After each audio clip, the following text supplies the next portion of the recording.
jemaat yang dikasih Tuhan, apa kabar? Kiranya kita semua masih dalam kasih dan penyertaan Tuhan kita Yesus Kristus. Kita bertemu kembali dalam ibadah online minggu ini, dan kita akan dilayani oleh hambanya, Bapak Pendeta Kristono Santoso, yang akan disertai dengan perjamuan kudus. Kiranya firman Tuhan yang disampaikan minggu ini dapat memberkati kita semua. Dan selama pandemi COVID-19 ini, selama Bapak dan Ibu mengandalkan Tuhan dan terus berdoa kepada Tuhan, Tuhan akan memberikan kita damai sejahtera, sukacita, kekuatan yang berasal daripada Tuhan. Dan selama pandemi COVID-19 ini berlangsung, kami akan terus berdoa agar Tuhan melalukan COVID-19 ini daripada kita semua, dan agar kita dapat berkumpul ibadah secara tatap muka. Dan kami juga menyediakan ibadah khusus anak sekolah minggu, yang dimana kami harap Bapak dan Ibu dapat mendampingi mereka selama ibadah berlangsung agar mereka dapat mengerti firman yang telah disampaikan. Bagi jemaat sekalian yang membutuhkan pelayanan doa khusus dan konseling, dapat menghubungi nomor sekretariat gereja yang ada di bawah sini. Dan selama ibadah online berlangsung, jemaat dapat memberikan persembahan perpuluhan maupun persembahan lainnya ke nomor rekening GBI Kedamaian yang ada di bawah sini. Dan Tuhan Yesus akan memberkati persembahan Bapak Ibu sekalian. Mari kita siapkan hati dan pikiran kita untuk memuji dan memuliakan Tuhan pada ibadah online minggu ini. Dan Tuhan Yesus memberkati kita semua.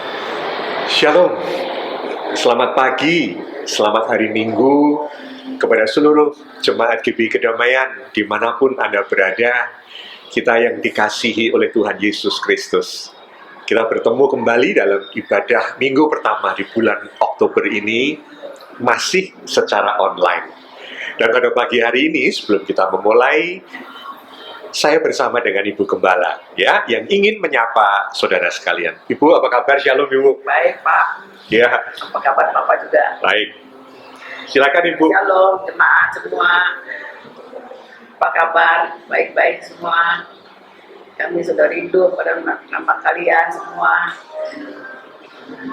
Kita juga mau mendoakan kalian. Dan sebentar juga mau mendengarkan firman Tuhan dibawakan oleh Pak Kris di sini. Ya. Jadi kita akan beribadah bersama-sama. Ya, bersama-sama walaupun kita nggak ketemu, tetapi kita secara online kita percaya Tuhan berserta dengan kita semuanya. Ya, Tuhan memberkati kita semua. Shalom, selamat hari Minggu. Kita akan mulai ibadah kita pada pagi hari ini. Kita mau datang menyembah Tuhan, kita mau angkat pujian kita mau bertemu muka dengan Bapa kita.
mengejarku lebih dalam untuk mengenalmu.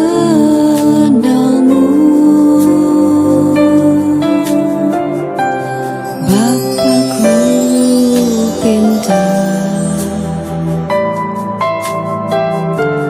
layakkan aku, bawaku untuk menyembahmu di balik tirai yang suci, bertemu muka dengan muka, tenggelam di dalam kasih-Mu Bapa. Oh Tuhanku, rindukan selalu diam dalam bait-Mu, bertemu muka dengan muka, tenggelam di dalam kasih-Mu Bapa. Oh Tuhan, ku rindukan selalu diam dalam bait-Mu.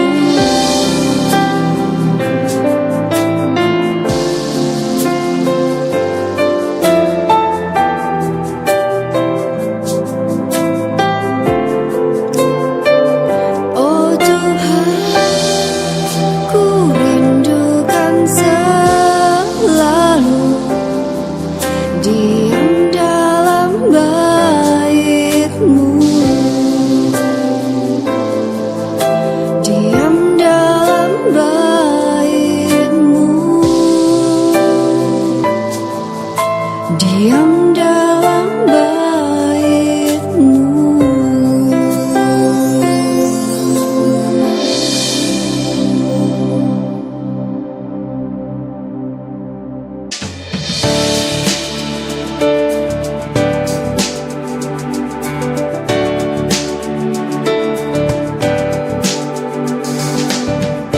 Kecaplah dan lihatlah betapa baiknya Tuhan itu.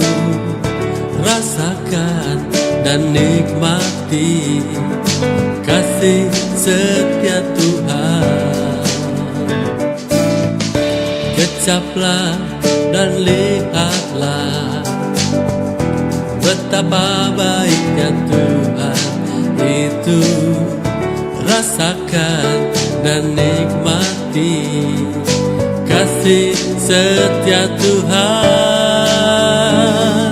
Syukur bagi-Mu Tuhan, segala hormat bagi-Mu Tuhan, Allah yang mengasihiku,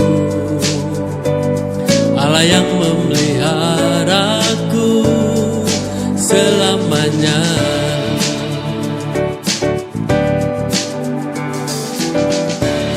Kecaplah dan lihatlah betapa baiknya Tuhan itu.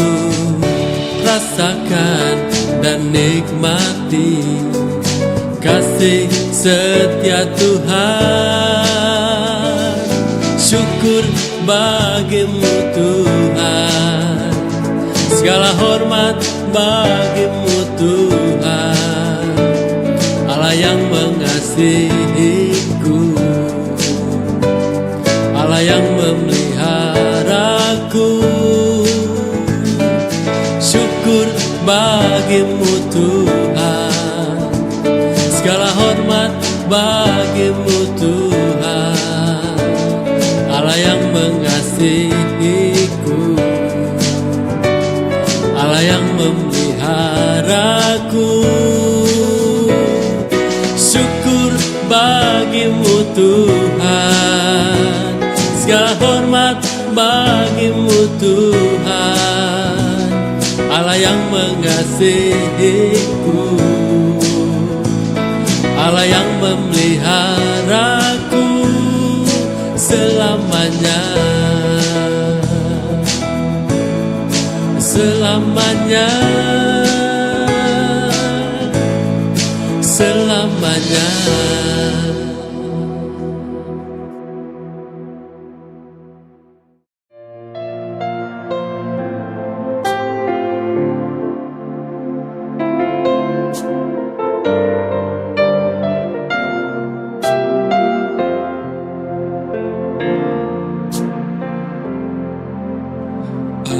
Ajarku mengerti segala rencanamu,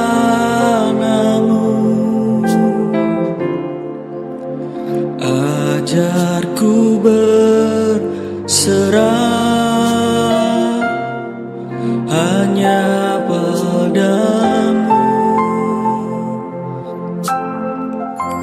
Pimpinlah jalanku dalam terang firman-Mu,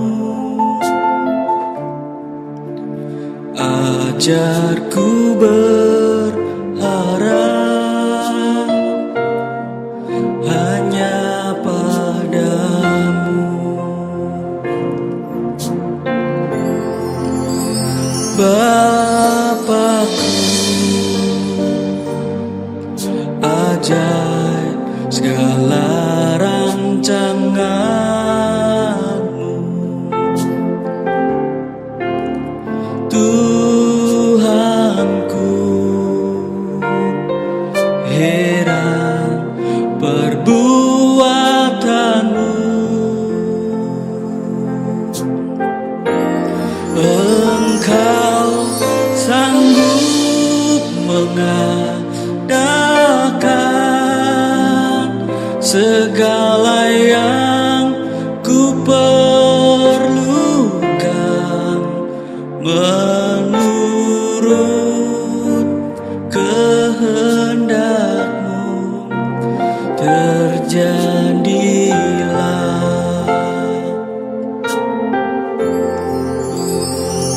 Ajarku mengerti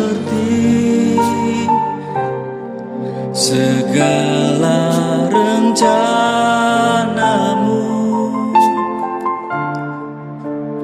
ajarku berserah hanya padamu. Pimpinlah jalanku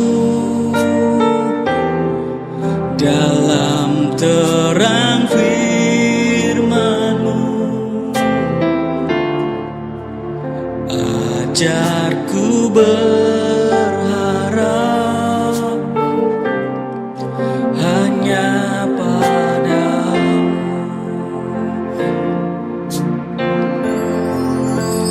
Bapakku, ajaib segala rancangan-Mu, Tuhanku, heran perbuatan-Mu. Engkau sanggup mengadakan segala yang ku perlukan menurut kehendak-Mu. Terjadilah. Engkau sanggup mengadakan segala yang ku perlukan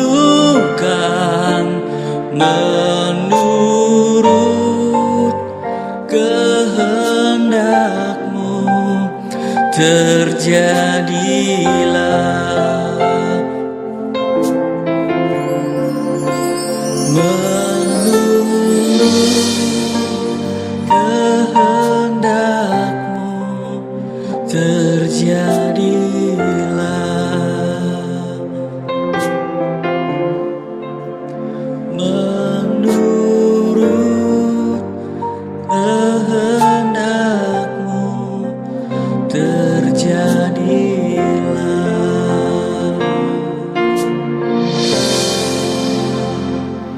Puji Tuhan, kita sudah memuji bersama dalam pujian penyembahan, dan sekarang saatnya kita akan masuk ke dalam firman Tuhan.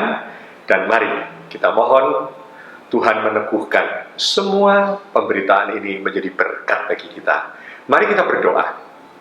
Bapa di dalam kerajaan surga, terima kasih secara online pun kami mendapatkan kesempatan untuk memuji dan mempermuliakan nama-Mu. Tuhan, teguhkanlah hati dan pikiran kami ketika sebentar kami akan mendengarkan firman Tuhan. Biarlah Roh Kudus leluasa bekerja, ampuni dan kuduskan kami dan juga hamba-Mu, supaya tidak ada perkataan sia-sia, melainkan hikmat Tuhan yang akan hamba sampaikan, dan anak-anak-Mu akan menerima dengan hati dan pikiran yang dikuasai oleh Roh Kudus.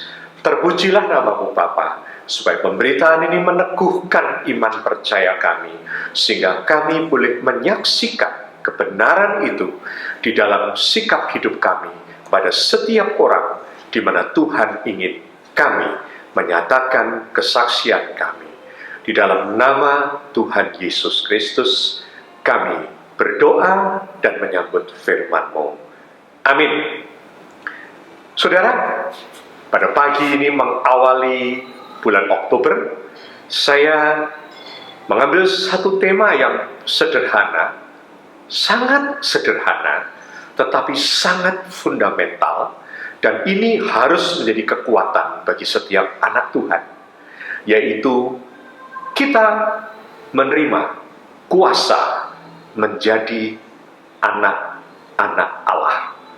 Kita menerima kuasa menjadi anak-anak Allah yang akan mengubah hidup kita secara keseluruhan. Saya ambil di dalam Injil Yohanes pasal yang pertama. Saya akan baca dari ayat 9, dan intinya ada pada ayat yang ke-12. Demikian firman Tuhan. Terang yang sesungguhnya yang menerangi setiap orang sedang datang ke dalam dunia. Ia telah ada di dalam dunia, dan dunia dijadikan olehnya, tetapi dunia tidak mengenalnya. Ia datang kepada milik kepunyaannya, tetapi orang-orang kepunyaannya itu tidak menerimanya. Tetapi semua orang yang menerimanya diberinya kuasa supaya menjadi anak-anak Allah, yaitu mereka yang percaya dalam namanya. Sekali lagi ayat yang 12, tetapi semua orang yang menerimanya dikatakan diberinya kuasa supaya menjadi anak-anak Allah, yaitu mereka yang percaya dalam namanya. Menarik kita berbicara tentang menerima kuasa. Anak-anak Tuhan sudah terbiasa ingin punya kuasa. Dalam kehidupan ini kita memerlukan kuasa yang jauh lebih besar daripada apa yang ada dalam diri kita. Oleh karena itu kita seringkali mengutamakan kuasa Tuhan untuk menangani kehidupan ini. Kuasa mengusir setan, kuasa untuk sembuh dari sakit penyakit, kuasa Tuhan untuk menghindarkan kita dari mara bahaya, kuasa Tuhan untuk mendatangkan berkat-berkat yang sulit kita terima secara kekuatan kita. Pokoknya anak-anak Tuhan ingin menerima kuasa, dan mereka begitu bangga dengan kuasa itu. Tetapi ketika Tuhan pertama membicarakan tentang kuasa, bukan kuasa seperti itulah yang Tuhan ingin berikan kepada setiap anak-anak Tuhan sebagai sesuatu yang fundamental, yaitu dikatakan tadi kuasa untuk menjadi anak-anak Allah. Dan kata kuasa ini sebenarnya dalam bahasa aslinya ekosia, ya, yang memiliki arti adalah sebuah keistimewaan atau sebuah privilege, suatu hak istimewa yang tidak bisa kita raih, melainkan itu semata-mata pemberian dari Allah, menjadikan kita anak-anak Allah dengan cara sederhana sekali, yaitu kita menerima Dia dan kita percaya kepada Dia. Hak untuk kita menerima Yesus Kristus dan percaya kepadanya sebagai Tuhan dan Juru Selamat. Dan kita percaya itu semua diberikan oleh Tuhan, bukan karena kita hebat, bukan karena kita melakukan sesuatu untuk Tuhan, tetapi karena Dia mengasihi kita, anak-anaknya. Dan ini begitu pentingnya, karena anak-anak Tuhan seringkali sudah tidak memikirkan ini. Karena itu, ini adalah kuasa yang betul-betul mengubah hidup kita. Coba bayangkan saudara, seringkali kita ingin memiliki kuasa-kuasa yang hanya untuk memperlengkapi hidup kita, menjadikan apa yang kita mau. Tetapi Tuhan di dalam memberikan ekosia ini, atau sebuah hak istimewa ini, yang Dia berikan pertama-tama melalui karya Tuhan Yesus Kristus, yang ditolak oleh orang-orang Israel, yang tidak mengenal Dia, dan diberikan pada kita yang mau menerima Dia dan percaya kepada Dia, yaitu keselamatan. Yesus Kristus datang ke dunia, Dia sebagai firman yang dikatakan Dia ada bersama Allah, segala sesuatu diciptakan oleh Dia, dan tanpa Dia tidak ada yang bisa diciptakan. Dan firman itu menjadi manusia, dan firman itu melayani manusia, dan firman itu kemudian menjadi manusia dan naik ke kayu salib untuk mati menebus dosa, untuk membuat keadilan Allah dan kasih Allah itu bisa berjalan bersama-sama. Saudara, oleh karena inilah yang mengubah hidup kita sebenarnya. Mengubah pola pelayanan kita, mengubah motivasi pelayanan kita, mengubah segala sesuatu di dalam kita hidup di dalam Tuhan secara fundamental. Oleh karena itu, saya sangat mengharapkan saudara dan saya betul-betul merenungkan apakah engkau dan saya menerima kuasa itu, dan kita yakin kita sudah menjadi anak-anak Allah. Mengapa ini sangat fundamental? Karena saudara akan tahu, dan saat ini kita tahu, di dalam setiap banyak kehidupan orang-orang Kristen, kalau kita amat-amati, banyak sekali orang-orang Kristen, bahkan pelayan-pelayan Tuhan, bahkan hamba-hamba Tuhan, yang ingin menjadikan dirinya menjadi anak-anak Allah sesuai dengan harapan Allah, yang berkenan kepada Allah dengan cara usaha melakukan dengan kekuatannya sendiri. Banyak anak-anak Tuhan yang ingin berbuat baik karena takut dihukum. Banyak anak-anak Tuhan yang ingin membuktikan bahwa dirinya sudah baik dan benar ketika mereka hidup dengan cara ingin menunjukkan mereka hidup kudus. Sebenarnya mereka ini adalah orang-orang yang ingin menjadikan dirinya juru selamat bagi dirinya sendiri. Oleh karena itu, banyak dari mereka yang hidup di dalam keadaan was-was dan penuh kekhawatiran. Jangan-jangan Tuhan tidak suka dengan saya. Jangan-jangan Tuhan menghukum saya. Jangan-jangan Tuhan tidak berkenan kepada saya. Oleh karena itu mereka fokus kepada satu usaha perbuatan, seperti yang dilakukan oleh manusia beragama yang lainnya. Melayani Tuhan, berkorban untuk Tuhan, supaya berkenan kepada Dia, adalah suatu motivasi yang sangat melelahkan mental kita. Kita ingin membuktikan bahwa diri kita sudah hebat ketika kita itu melakukan sesuatu. Nah, inilah yang menjadikan seringkali banyak anak-anak Tuhan, bahkan hamba-hamba Tuhan, yang menjadi sombong rohani, baik dengan pengetahuan dia maupun dengan perbuatan dia. Seringkali mereka adalah orang-orang yang cenderung sombong rohani. Mereka merasa paling tahu, mereka merasa sudah bisa membenarkan diri, dan mudah sekali menjelekkan orang lain, mudah sekali menghina, menghakimi orang lain, bahkan dengan sesama rekan pelayanan, bahkan juga antar sesama hamba Tuhan dari berbagai gereja atau denominasi yang berbeda.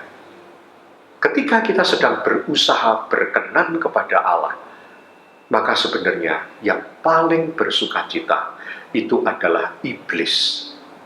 Tuhan tidak bersukacita, Tuhan tidak senang, karena bagi Tuhan membuat kita berkenan kepada Dia bukan karena kita hebat, bukan karena kita melayani dengan hebat, bukan karena kita berbuat sesuatu yang menunjukkan bahwa kita demikian mengasihi dan berkomitmen kepada Allah. Tetapi dengan dikatakan tadi, kita menerima kuasa menjadi anak Allah yang berkenan kepada Dia dengan percaya kepada Yesus Kristus.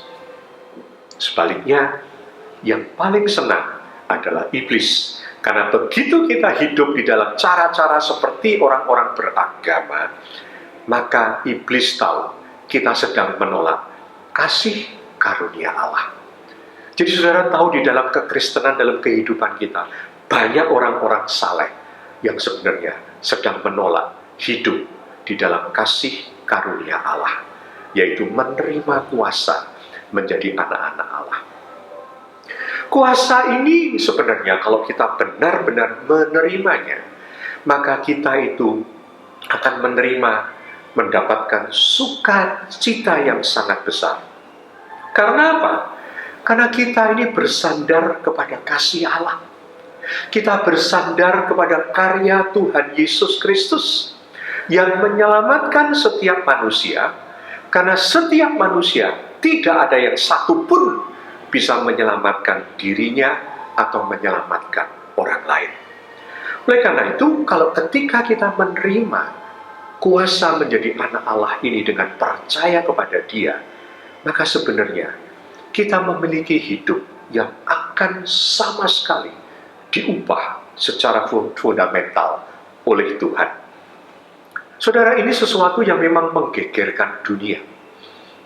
Contohnya saudara bisa lihat, ada orang yang tadinya begitu percaya untuk menjadi berkenan kepada Allah adalah harus melakukan seluruh tata cara ibadah berdasarkan perjanjian lama, melakukan itu tidak ada satu pun yang dilompati, dan orang itu adalah yang disebut Saulus atau kemudian Rasul Paulus.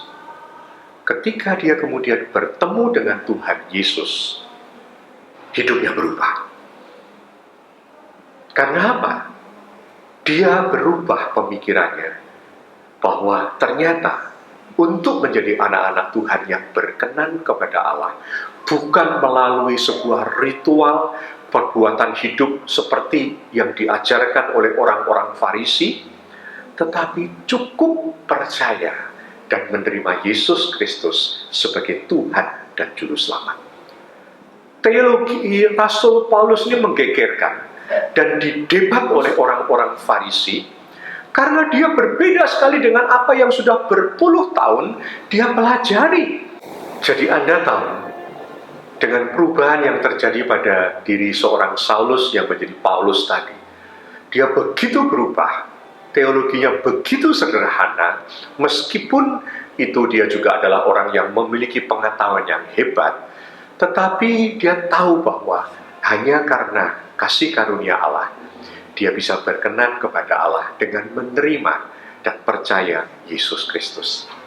Saudara ingin berkenan kepada Allah?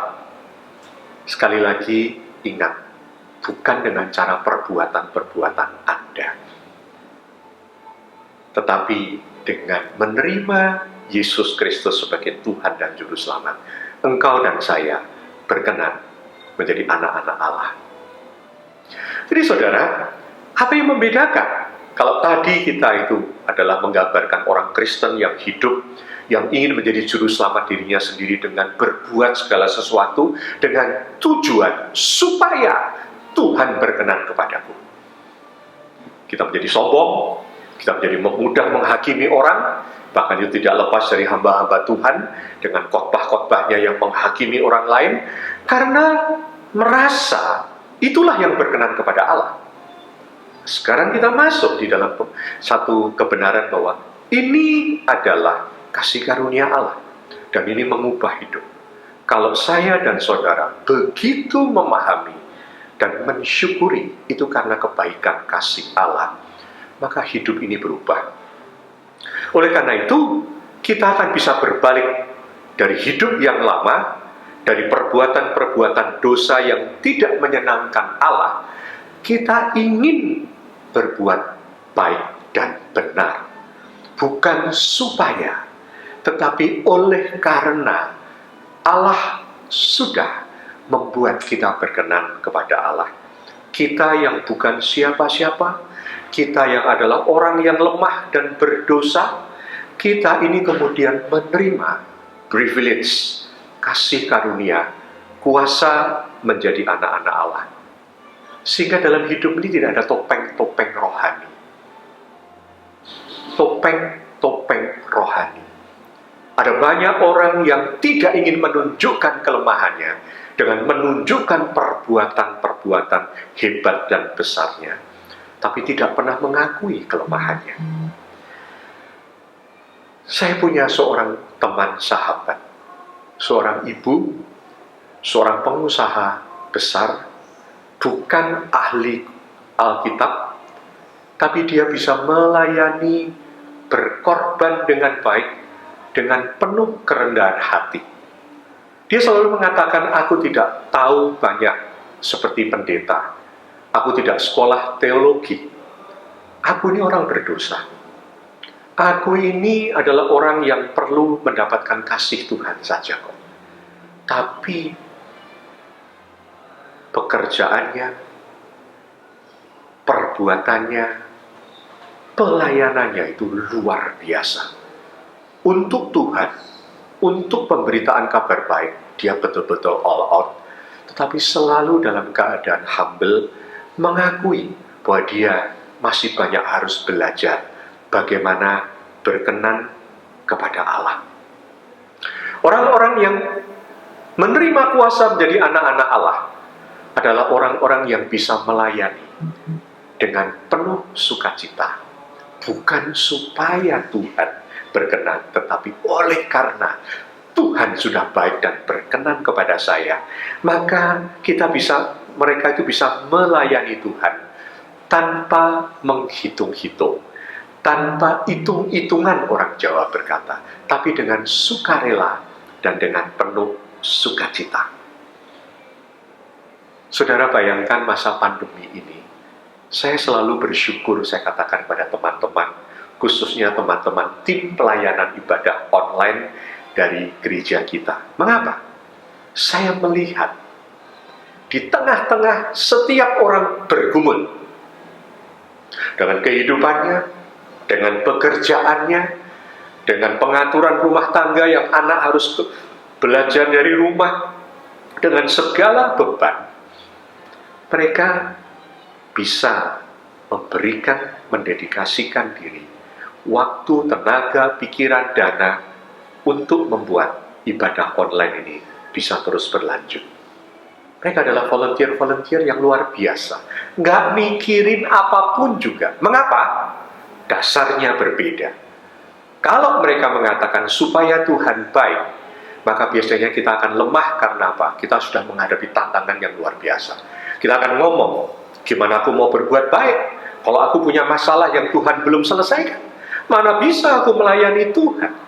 Tapi ketika kita tahu bahwa pelayanan ini adalah karena Tuhan sudah memindahkan kita dari maut ke dalam hidup yang kekal, maka semua anak Tuhan itu melayani dengan bersukacita.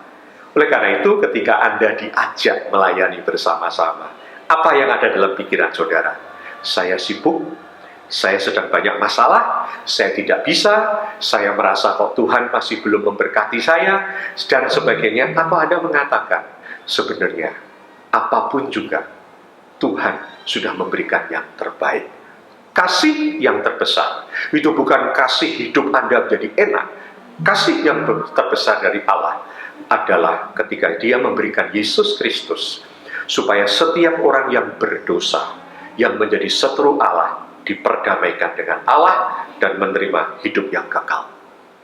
Itu kasih yang terbesar yang diberikan Allah kepada kita. Tidak ada kasih yang melebihi itu. Dan itulah yang harus menjadi pegangan setiap anak-anak Tuhan. Sehingga ketika kita menjadi anak-anak Tuhan, apakah kita kemudian berhasil menjadi orang anak Tuhan yang hebat? Ataukah kita itu jatuh bangun, gagal, berhasil, gagal lagi, mencoba lagi, hidup kita penuh dengan struggling? Ketika kita menjalani hidup ini, kalau kita berhasil, kita tidak jadi sombong. Banyak hamba Tuhan yang besar menjadi besar, akhirnya sombong. Atau kita menjadi rendah diri karena kita merasa belum bisa. Karena kita tahu yang Tuhan mau adalah kita percaya pada Dia dan belajar untuk hidup semakin hari semakin dipulihkan, disempurnakan oleh Tuhan. Sehingga gambar diri saya dan saudara, gambar diri saya dan saudara itu dari anak-anak Allah tidak bergantung kepada usaha dari diri kita, melainkan bergantung kepada kasih Allah yang begitu mengasihi kita, yang kekal, kasih yang kekal. Jadi kuasa yang mendatangkan sukacita yang luar biasa. Di tengah pandemi ini banyak orang yang takut mati. Memang kita tidak mau mati konyol, tapi semua orang akan mati suatu hari. Dan tidak harus sakit orang itu mati, tidak harus tua orang itu mati. Tetapi ketika kita menjadi anak-anak Allah, karena kasih Allah, maka kita akan masuk dalam hidup kekal kembali bersama Allah. Jadi sebenarnya kita ini adalah orang-orang yang menerima sukacita.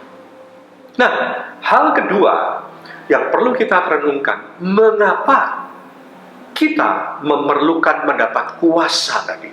Ekosia, bukan kuasa dunamis yang ingin mengalahkan segala sesuatu, tapi kuasa ekosia, yaitu sebuah hak privilege untuk bisa menerima hak kita menjadi anak-anak Allah.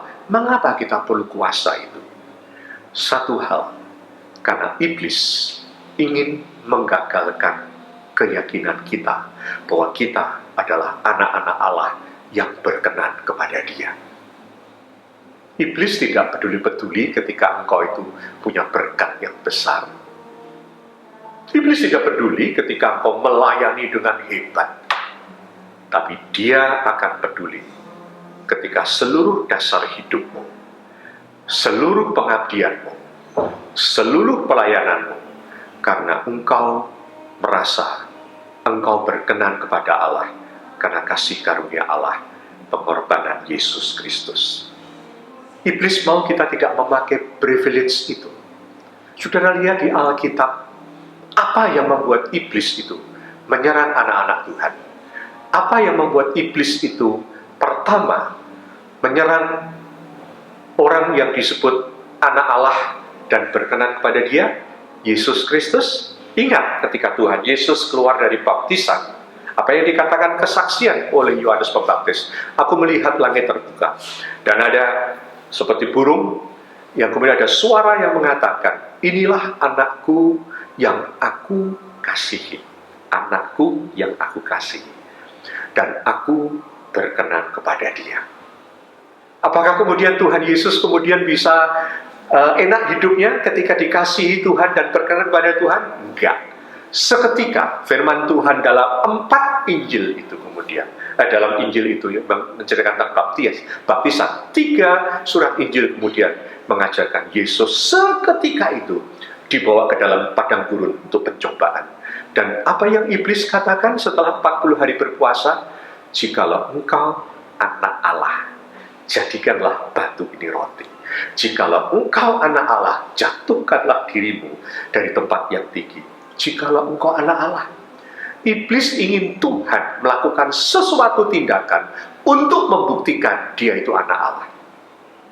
Dan Tuhan tidak perlu membuktikan, karena Tuhan tidak ragu bahwa Dia adalah anak Allah, firman yang menjadi manusia yang turun ke dunia. Yesus tidak ragu, maka Yesus tidak meladeni iblis itu. Oleh karena itu, saudara, kau dan saya selalu ada di dalam tekanan dan pencobaan. Yang pertama, apa serangan kepada iman Kristen? Yang pertama adalah selalu dikatakan Yesus itu adalah manusia biasa. Mengapa engkau percaya pada Yesus? Dia kok bisa Allah beranak? Coba lihat, serangan dari orang-orang yang tidak percaya adalah selalu menambahkan Yesus yang kamu percaya itu manusia biasa. Sehingga kita tidak bisa berkenan kepada Allah karena Yesusnya adalah orang biasa. Itu yang ingin dipatahkan oleh iblis di dalam keyakinan imanmu. Dan yang kedua, dalam diri kita sendiri, kita selalu punya keyakinan bahwa untuk berkenan kepada Allah, kita yang harus mati-matian berusaha, sehingga kita melupakan privilege atau kasih karunia yang luar biasa ini. Karena itu kita memerlukan kuasa. Saudara lihat, seorang rasul yang memiliki kuasa, yang bukan seorang yang hebat, dia seorang nelayan yang bisa mempertahankan iman percayanya dengan baik. Dialah Rasul Petrus. Dia orang sederhana. Dia menerima Yesus Kristus sebagai Tuhan dan Juru Selamat. Dan kemudian ketika dia hidup dan menghidupi iman itu, suatu hari dia harus berhadapan dengan para pemimpin-pemimpin agama. Dan dia kemudian membela imannya. Dan orang-orang terperangah. Dia itu kan seorang nelayan. Mengapa dia bisa berbicara dengan sesuatu yang begitu berkuasa? Ingat, karena Tuhan memberikan kuasa kepada saya, kepada saudara, kepada para rasul, kuasa menjadi anak Allah. Dan kita harus mempertahankan iman itu. Maka kita perlu mendapatkan kuasa itu, karena iblis ingin menggoyahkan iman saya dan iman saudara.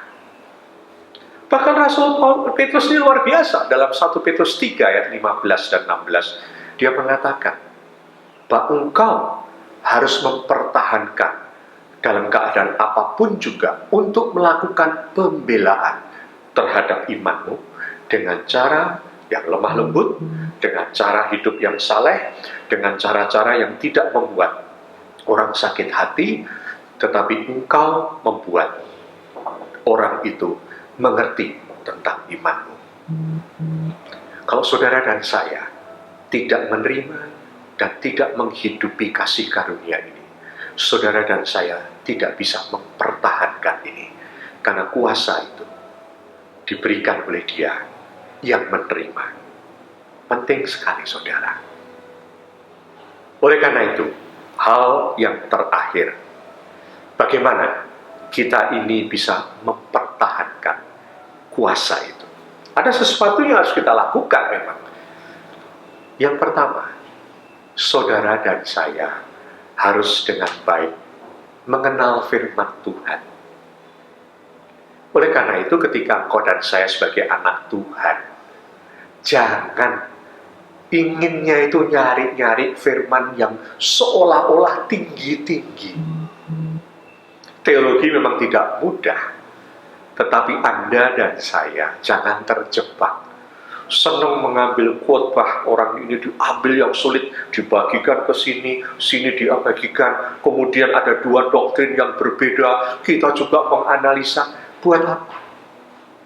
Ada banyak hal yang tidak perlu kita lakukan untuk perdebatan. Matanglah di dalam pengetahuan firman tentang dasar-dasar keimanan kita. Bagaimana hidup dalam kasih karunia Allah, bukan dengan perbuatan. Itu yang membedakan kita dengan semua orang dunia, dengan semua agama. Saya pernah suatu kali ikut dalam sebuah PA. Saya heran, saudara. Yang ditanyakan orang itu bukan yang esensial, bukan yang fundamental. Yang ditanyakan orang itu hal-hal yang kecil-kecil, yang membuat kalau dia itu nanti ditanya orang, atau dia kemudian ketemu orang, dia bisa menanyakan itu kepada orang lain, dan orang itu tidak punya jawaban, dan dia merasa dia hebat. Banyak di dalam PA-PA, banyak perdebatan yang isinya sebenarnya hal-hal yang bukan fundamental.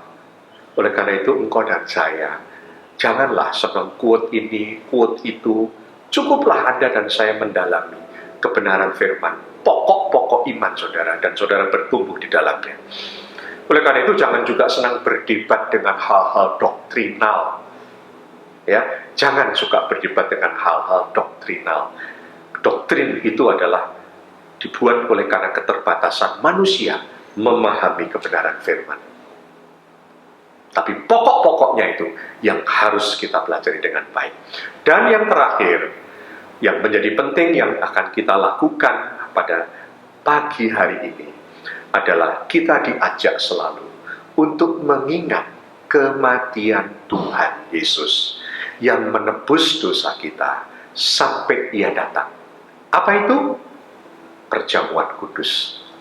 Maka itu perjamuan kudus itu bukan untuk terima kuasa-kuasa supaya sakitnya sembuh, encoknya sembuh, dapat berkat, dilepaskan dari mara bahaya, pokoknya terima kemudian dapat kuasa untuk mengubah hidup kita. Bukan. Yesus tidak ngomong yang lain. Saudara lihat, 1 Korintus 11 juga mengatakan jelas, kamu harus melakukan ini untuk mengingat akan kematianku. Sampai kapan? Sampai aku datang kembali. Jadi yang Tuhan inginkan dalam hidup saudara dan saya adalah mengingat bahwa engkau sudah menjadi anak Allah oleh karena pengorbanan Yesus Kristus.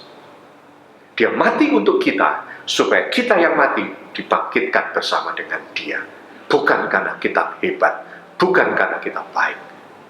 Oleh karena itu, mari memasuki perjamuan kudus dengan benar. Kita mengingat bahwa Dia sudah melakukan semuanya ini sebelum kita berbuat baik, sebelum kita melayani Dia. Dan kita tahu karena Dia mengasihi kita. Oleh karena itu, mari memandang hidup ini adalah hidup yang sudah dikenan dan berkenan kepada Allah. Dan sebagai ucapan syukur kita, maka kita ingin berbuat benar. Kita ingin disempurnakan, kita ingin mengenal Dia lebih baik. Kita akan melayani Dia dengan sungguh-sungguh, tanpa hitung-hitungan untung dan rugi. Biarlah firman Tuhan ini menguatkan kita, menerima kuasa untuk menjadi anak-anak Allah, karena kita menerima Dia dan percaya Yesus Kristus adalah Tuhan dan Juru Selamat. Tuhan memberkati, dan mari kita akan mempersiapkan diri memasuki perjamuan kudus. Kita akan memasuki bersama perjamuan kudus, dan silahkan kepada masing-masing kepala keluarga untuk mempersiapkan bagi seluruh anggota keluarganya. Anda memakai roti atau anggur atau pengganti roti dan anggur atau pengganti anggur. Yang penting adalah maknanya. Saudara, satu hal, perjamuan kudus adalah perintah Tuhan. Ada dua perintah yang menjadi sakramen orang-orang percaya. Yang pertama adalah perintah baptisan, sebagai satu awal proklamasi hidup kita sudah baru, hidup baru. Dan yang kedua adalah perjamuan kudus. Dan perjamuan kudus ini diulang-ulang karena inilah yang mengingatkan kita akan seluruh iman percaya kita dan sikap hidup kita. Oleh karena itu, mari kita masuk dengan penuh kekhusyukan. Kita berdoa. Bapa kami di dalam kerajaan surga, kami mengucap syukur Tuhan oleh karena karya terbesar dalam hidupmu adalah Engkau memberikan kami satu kesempatan privilege untuk menebus kami, menjadikan kami anak-anak Allah.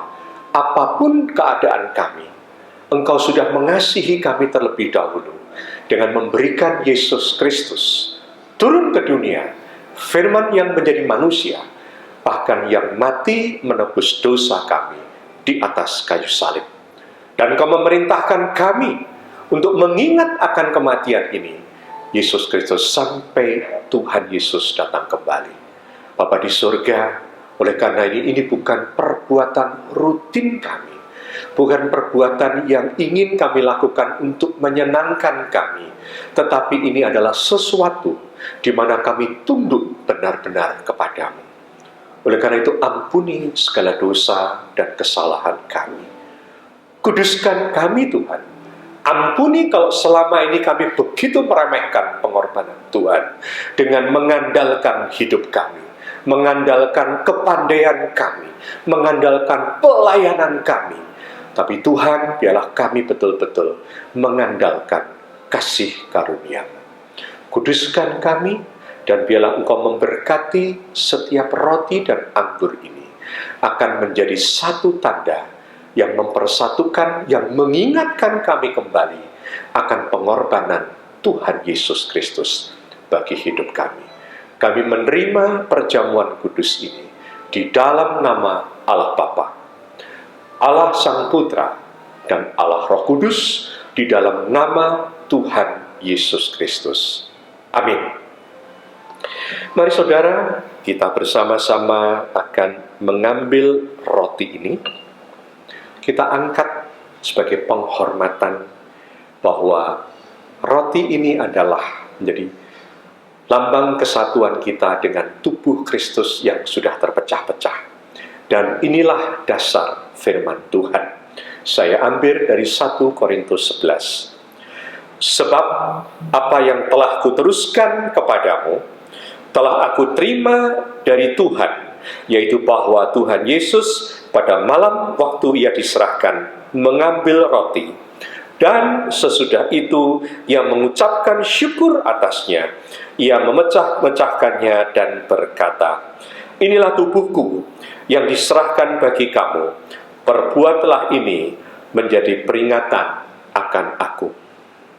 Mari saudara, kita makan dan kita tahu bahwa roti inilah yang menjadi tanda bahwa kita sudah dipersatukan dengan tubuh Kristus yang terpecah-pecah bagi kita.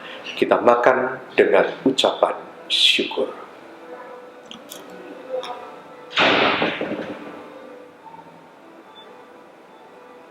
Terima kasih Tuhan. Kita ambil cawan, dan firman Tuhan mengatakan, demikian juga ia mengambil cawan sesudah makan, lalu berkata, cawan ini adalah perjanjian baru yang dimeteraikan oleh darahku. Perbuatlah ini setiap kali kamu meminumnya, menjadi peringatan akan aku. Sebab setiap kali kamu makan roti ini dan minum cawan ini, kamu memberitakan kematian Tuhan sampai ia datang. Mari kita minum, karena kita tahu bahwa cawan ini melambangkan kesatuan kita di dalam penebusan oleh darah Tuhan Yesus Kristus. Mari kita minum dengan ucapan syukur.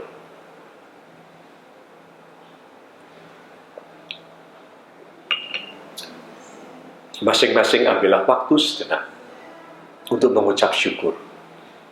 Katakan, Tuhan, ini bukan karena aku menjadi anak Allah. Ini karena karya Engkau yang mengasihi kami terlebih dahulu, yang mengorbankan Yesus Kristus, anak-Mu yang tunggal, supaya barang siapa percaya kepada Dia tidak binasa, melainkan mendapat hidup yang kekal.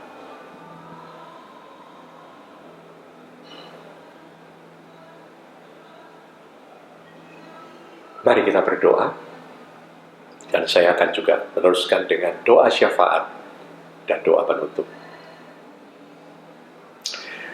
Bapa di dalam kerajaan surga, kami mengucap syukur atas perintah perjamuan kudus yang harus kami lakukan secara rutin untuk memberitakan, untuk menyatakan kematian-Mu yang menebus dosa kami sampai kedatangan-Mu yang kedua kali.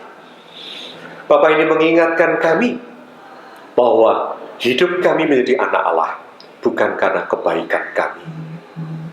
Kami melayani Tuhan bukan untuk mendapatkan kasih-Mu, tetapi kami mendapatkan semua oleh karena Engkau berkenan kepada setiap kami yang percaya. Oleh karena itu tuntun hidup kami Tuhan, supaya dengan dasar karena kasih-Mu yang luar biasa itulah, panggilan kasih-Mu itulah, membuat hidup kami berubah. Kami menjadi orang-orang yang akan melakukan yang terbaik hidup kami, supaya kami menyenangkan dan tidak mempermalukan Tuhan, supaya kami menjadi saksi Tuhan. Dan kalau kami melayani Tuhan, bukan untuk mendapatkan kebaikan Tuhan, tetapi sebagai ucapan syukur, sehingga perbuatan pelayanan kami lakukan dengan sepenuh hati, sepenuh tenaga kami. Bapa di surga, biarlah Engkau memberkati setiap anak-Mu dengan perjamuan kudus pada pagi hari ini. Ampuni kami kalau kami selalu berharap dalam perjamuan kudus mendapatkan kuasa-kuasa yang untuk kepentingan diri kami sendiri, tanpa kami mensyukuri berkat yang besar yang Tuhan ingin kami mengingatnya. Bapa di surga, oleh karena itu kami mohon pertolongan-Mu. Tuntun kehidupan setiap kami anak-anak-Mu. Di dalam masa-masa pandemi kami mohon penyertaan-Mu Tuhan, supaya kami boleh merasakan kedekatan kami dengan Tuhan. Juga Tuhan, kami berdoa bagi setiap anak-anak-Mu di dalam pekerjaan mereka, baik dalam bekerja dari rumah maupun harus bekerja di luar rumah. Kiranya Engkau terus menyertai anak-anak-Mu Tuhan, supaya kami selalu ingat akan kasih karunia Tuhan yang begitu indah dalam hidup kami. Kami tak lupa berdoa bagi saudara-saudara kami yang masih dalam kelemahan tubuh. Tuhan, kiranya berkat anugerah menjadi anak-anak Allah ini menjadi penyebab mereka bisa tetap bersukacita dan berharap kepada-Mu Tuhan. Terima kasih Bapa. Kami juga berdoa bagi setiap anak-anak-Mu yang sudah memberikan baik persembahan syukur, baik persembahan persepuluhan mereka. Tuhan yang menerima dan Tuhan yang menguduskan, dan Tuhan yang akan mengembalikan itu di dalam kehidupan penyertaan anak Tuhan pada setiap anak-anak-Mu. Dan Tuhan memberikan kuasa bagi gereja-Mu untuk mengelola semua persembahan itu menjadi berkat di dalam pelayanan untuk menguatkan iman setiap anak-anak-Mu. Terima kasih Bapa. Dan kalau sebentar juga kami berpisah, kembali ke dalam setiap kehidupan kami memerlukan penyertaan Tuhan.